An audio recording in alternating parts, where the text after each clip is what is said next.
Things are very, very bad for Donald Trump right now. Today, of course, is Saturday, March 9th.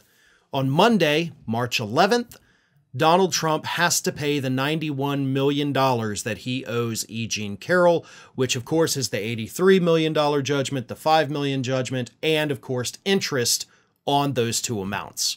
So he owes a little over $91 million, and the deadline to pay that is Monday. And the reason the deadline to pay that is Monday is because Donald Trump's lawyers tried 3 separate times to get Judge Lewis Kaplan to give them a stay. Please don't make Donald Trump have to pay this full amount on Monday, Alina Habba argued last week. And she even said, and if you're not going to give us another, 30-day stay, how about you just give us like 3 extra business days to come up with the money? And Judge Kaplan on Thursday issued his response by saying, Mr. Trump's current situation is a result of his own dilatory actions. He has had since January 26 to organize his finances with the knowledge that he might need to bond this judgment, yet he waited until 25 days after the jury verdict to file his prior motion for an unsecured or partially secured stay pending resolution of post-trial motions. The expense of ongoing litigation in the absence of a stay does not constitute irreparable injury in the relevant sense of that term. In other words, why are y'all waiting to the last minute to ask me for more time when he's had since January 25th? Okay, you've had 25 days to figure this out. You've had 25 days to ask me to give you this stay. And you're just waiting till the last minute, Alina? No, I'm not going to do that, the judge said.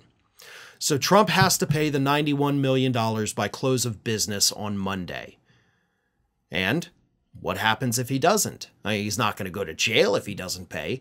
However, if by 5 p.m. on Monday, that money has not been paid into the bond, one, it's going to severely, probably completely kill any appeal that Donald Trump might file. He's not allowed to actually file an appeal if he hasn't put the money in a bond.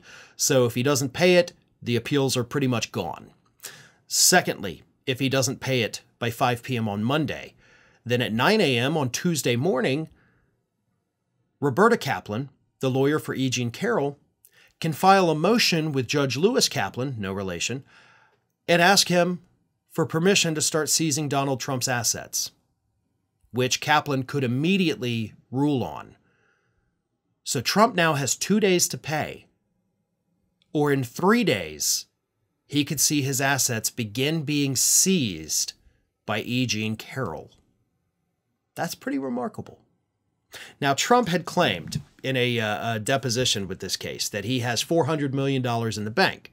But we also know that he has to pay a $454 million bond for the New York fraud trial, which even if he did have the full $400 million, which he clearly doesn't, it's still not $454 million. So he's short on that, even if he takes every penny he has to pay the bond for the fraud trial. But if he has to take $91 million out of that, then he's even further behind. And then that increases the likelihood that he will have his assets seized by Letitia James. So he is between a rock and a hard place right now. The question is, do I pay one and owe even more on the other? Or do I just, not pay either? What do I do? He doesn't know. His lawyers don't know. And they are officially out of time to figure it out.